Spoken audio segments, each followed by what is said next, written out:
Baik, jadi kita bisa lihat ya, jadi beasiswa ini apa yang kemudian didapatkan ataupun skupnya apa saja. Nah, menurut informasi ini kurang lebih adalah ini dapat tiket beasiswa ya, terus kok tiket beasiswa, tiket pesawat ya. Terus kemudian ada tempat tinggal untuk yang diterima. Terus kemudian juga ini tuition fee alias biaya kuliahnya ya ditanggung dan juga ada credit fee. Terus asuransi dan juga buku. Nah, ini menarik sekali ya. Terus kemudian setiap mahasiswanya akan menerima ini ya. Ini, saya nggak tahu kalau dirupiahkan seberapa. Nah, tentu ini juga besar ya. Ini untuk yang S1. Terus kemudian untuk yang S2 menerimanya nah ini 15.000. Terus kemudian untuk yang S3 ada 17.000. Nah, ini sangat menarik sekali ya informasi beasiswa ini ya. Oke, Assalamualaikum warahmatullahi wabarakatuh. Informasi beasiswa ini adalah dari Taiwan ya. Barangkali ada yang ingin kuliah di Taiwan, baik itu S1, S2, ataupun S3. Nah, saya akan sharing informasinya ya. Jadi pemerintah Taiwan memberikan kesempatan buat melanjutkan nih ke Taiwan nih bagi sejumlah negara. Jadi memang ada daftar negara-negara yang kemudian bisa berkesempatan untuk bisa mendapatkan beasiswa di sana. Jadi International Higher Education Scholarship Program. Nah, ini nama beasiswanya ya. Nah, kita akan lihat eligibility-nya, siapa aja yang kemudian memenuhi persyaratan secara umum, syarat-syaratnya seperti apa, terus kemudian prosedurnya bagaimana, terus kemudian aturan-aturannya seperti apa, dan gimana sih kalau buat daftar. Oke, seperti itu ya. Nah, sebelum lebih lanjut, silakan untuk subscribe terlebih dahulu channel Psikologi Menjawab dengan mengklik subscribe ya.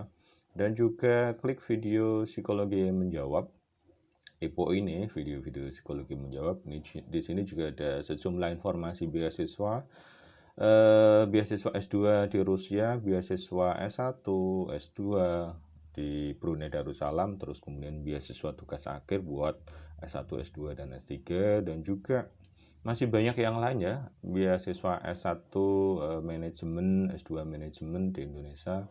Terus kemudian juga ada beasiswa S1 di Oxford dan juga Cambridge. Terus ada kuliah online S1, S2 dari luar negeri, jadi sistem kuliahnya online. Silahkan untuk dikepoin ya.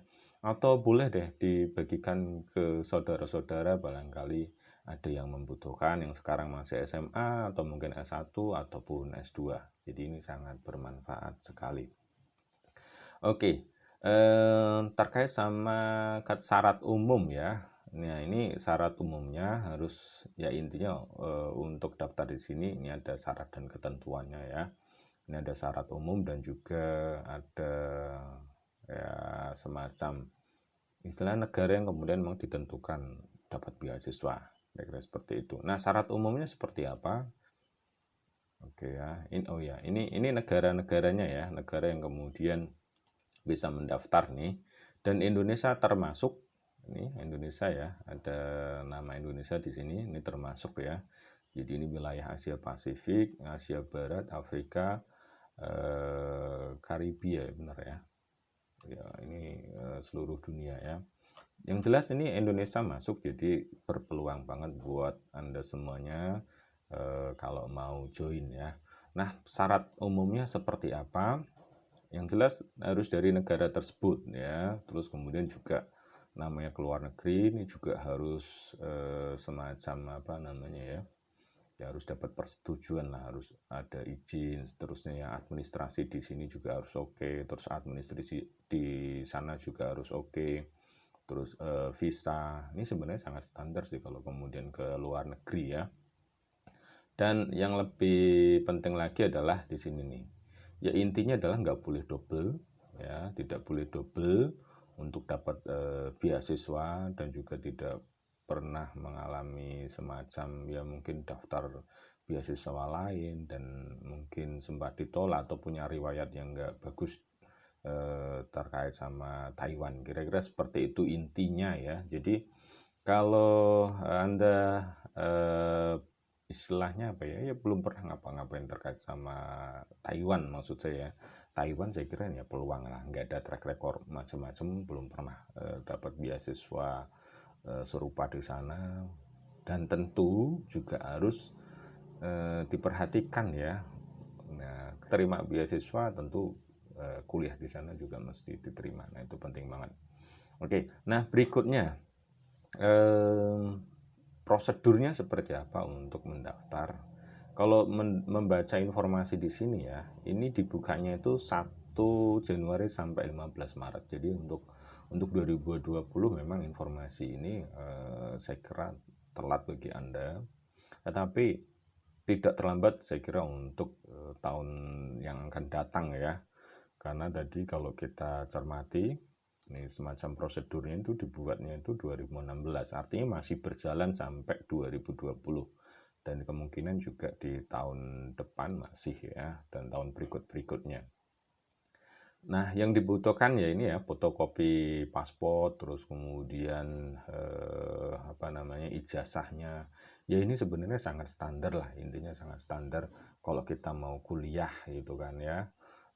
Itu atau kita mau daftar sekolah yang dibutuhkan yang jelas kan ya KTP, kalau ke luar negeri berarti kan paspor misalnya, terus kemudian juga ijazahnya, terus fotokopi ini terkait sama namanya keluar negeri, disampaikan dengan di sana pakai bahasa Inggris, maka TOEFL-nya juga harus oke ya.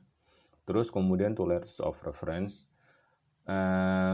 Ini sama juga sih kuliah di Indonesia ya, terutama untuk S2 ini juga butuh reference ya dari ya semacam ya biasanya dosen ya, bisa dari dosen pembimbing kita lah paling mudah gitu ya untuk memberikan rekomendasi. Terus kemudian juga dokumen-dokumen spesifik ya nanti bisa dikepoin secara lebih lanjut ya. Nah, kita lihat untuk apa ini prosedurnya ataupun jadwalnya tuh seperti apa ya, sehingga nanti bisa menjadi referensi buat Anda kalau misalnya memang Anda tertarik. Oke ya. Nah, ini prosedurnya dari mana dulu nih ya. Oke. Oke ya, intinya seperti ini ya. Jadi ini harus submit. Jadi submit nih sampai 15 Maret, submit seluruh yang tadi ya, syarat-syaratnya itu yang diperlukan ke sini ya, ke embassy atau konsulat atau general representative office dari Taiwan ya.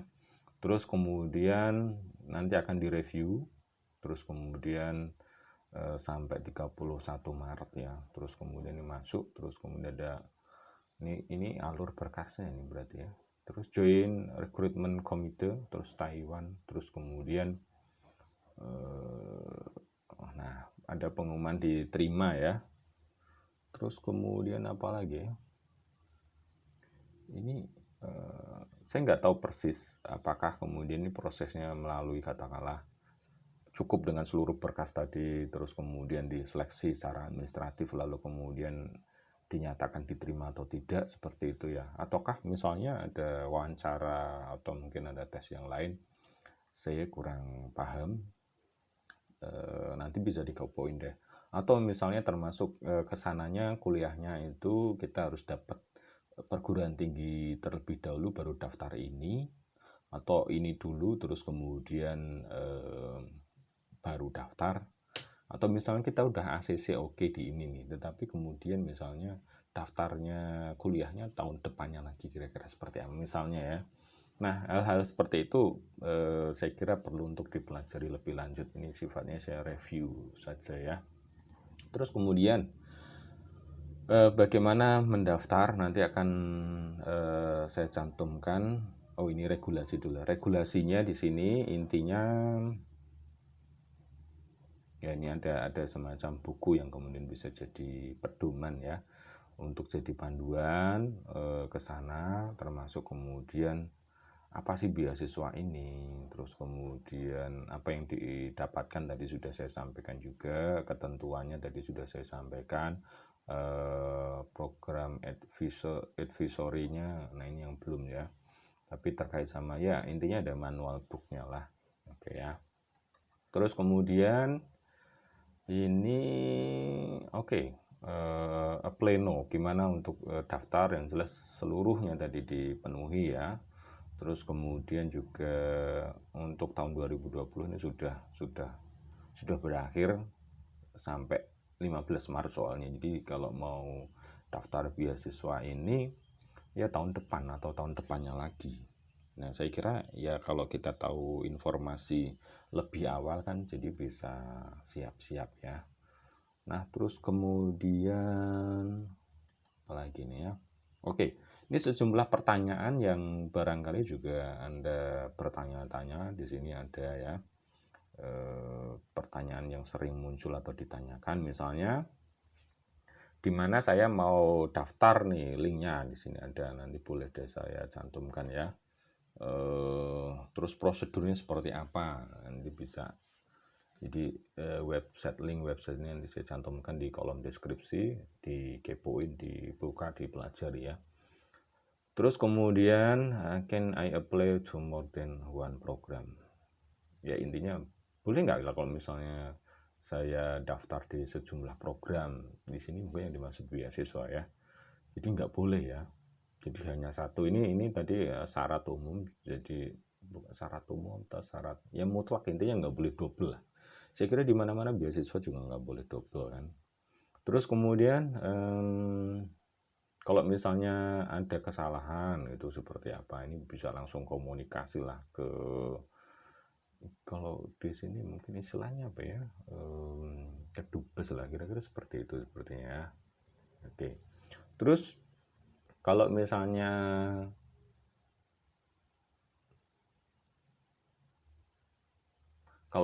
saya nggak ada, saya tertarik tapi kalau negara saya nggak tercantum gimana ya, ini tadi soal ketentuan aja ya. Jadi memang harus sesuai negara yang tadi dicantumkan ya. Terus misalnya ini mungkin ada syarat yang lain untuk bisa join dan seterusnya. Oke, terima kasih itu dari saya ya, mudah-mudahan bermanfaat. Sebelum meninggalkan channel ini, silahkan untuk subscribe terlebih dahulu channel Psikologi Menjawab ya, dan juga jangan tinggalkan lah, mungkin bisa kepo ini, temuin video-video yang lain, informasi terkait beasiswa, tips-tips psikologi, dan tutorial. Oke, mudah-mudahan bermanfaat. Cukup sekian dari saya. Assalamualaikum warahmatullahi wabarakatuh.